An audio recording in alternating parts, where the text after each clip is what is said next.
তো এটা বস্তু দেখাব বিচাৰিছোঁ। হাফলঙত আহিছিলোঁ। হাফলঙত আহি আজি আমি জেমি নগাৰ গাঁৱত আছোঁহি। আৰু আমাৰ আৰু জেমি নগাসকলৰ পৰম্পৰা বহুতখিনি মিল থকাৰ ভিতৰত আৰু এটা পৰম্পৰা দেখিলোঁ যে এইটো হ'ল তেওঁলোকৰ মৈদাম। তেওঁলোকে আমাৰ দৰে টাই আহোমসকলৰ দৰে যিসকলে পৰম্পৰা মানি আছে তেওঁলোকৰ দৰে তেওঁলোকে নজ্বলায়। আমি অষ্টকোণীয়া এটা মৈদাম দিওঁ, তেওঁলোকে এনেকৈ এটা শিলেৰে এনেকৈ কৰি এটা মৈদাম বনায়, যিটো আমি বহুতে কাৰ্বিসকলক বা দেখিছোঁ বা অন্যান্য জনজাতিসকলক দেখিছোঁ। আমাৰ খাচী জয়ন্তীয়া গাৰোসকলকো দেখিছোঁ, মনলিত বুলি কয়। এইটো তেখেতলোকে সমাধি বুলিয়ে কৈছে আমাক। আৰু এই সমাধিটো এইটো কাৰণে দেখাইছোঁ যে এটা ৰূপ আমাৰ যাতে মিছকনচেপশ্যন এটা যাতে ক্লিয়াৰ হয়। আৰু আমাৰ কাৰণে সমাধিটো এটা পবিত্ৰ বস্তু। তেখেতলোকৰ ককা দেউতাকৰ হয় এইটো, আমি যিজনৰ ঘৰলৈ আহিছোঁ। তো এই বস্তুটো দেখি খুব ভাল লাগিল। এটা পাথৰেদি কৰিছে আৰু এই সমাধিটো তেনেকৈ এটা সেৱাৰ ভাগ লৈ এটা ৰেকৰ্ডিং কৰি ৰাখিলোঁ, যাতে ভৱিষ্যতৰ কাৰণে এটা আমি যাতে এটা ৰেফাৰেঞ্চ দিব পাৰোঁ। এতিয়াও তেখেতলোকৰ মৃত্যুৰ পিছত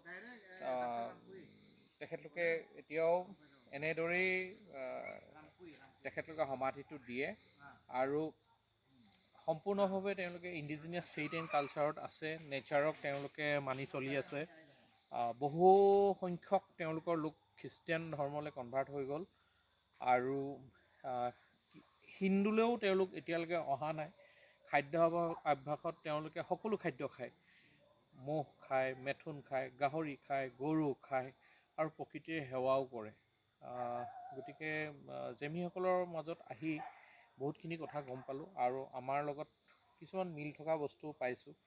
নেচাৰ ৱৰ্শ্বিপ, এনচেষ্টাৰ ৱৰ্শ্বিপ আৰু খাদ্যাভ্যাসত তেওঁলোকৰ লগতে মৃত্যুৰ পিছত যিটো সমাধি দিয়া পৰম্পৰা, সেইটো মই বহুতখিনি আপ্লুত হৈছোঁ।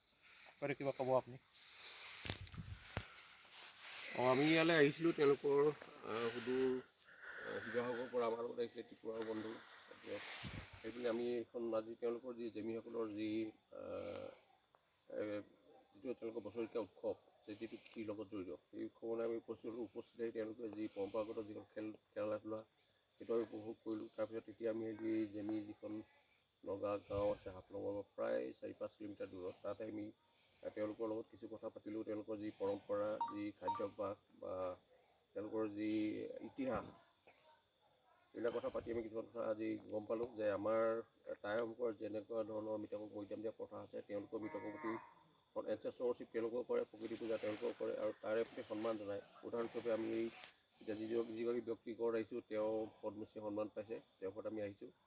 আহি পেলাই আমি এইটো এটা মৈদাম যে তেওঁলোকৰ যি ব্যক্তিগৰাকীৰ ককাকৰ নামত তেনেকুৱা মৈদাম দিয়া প্ৰথা আছে। গতিকে আমি দেখিবলৈ পালোঁ যে উত্তৰ পূৰ্বাঞ্চলৰ ইণ্ডিজিনিয়াছ লোকসকলৰ বিশেষকৈ পৰম্পৰাবিলাক প্ৰায় একেই। গতিকে আমি আশা ৰাখিছোঁ যে এনেকৈ আমি যদি বিস্তৃতভাৱে যদি খিলঞ্জীয়া লোকসকলৰ মাজলৈ যাওঁ, আমি তেখেতসকলৰ বিষয়ে যথেষ্ট জানিব পাৰিম আৰু নতুন প্ৰজন্মই এই বিষয়ে জ্ঞান আৰ্জন কৰা উচিত। যিহেতু যি জাতি নিজৰ পৰম্পৰা অস্তিত্ব নাই, সেই জাতি জীয়াই থাকিব নোৱাৰে।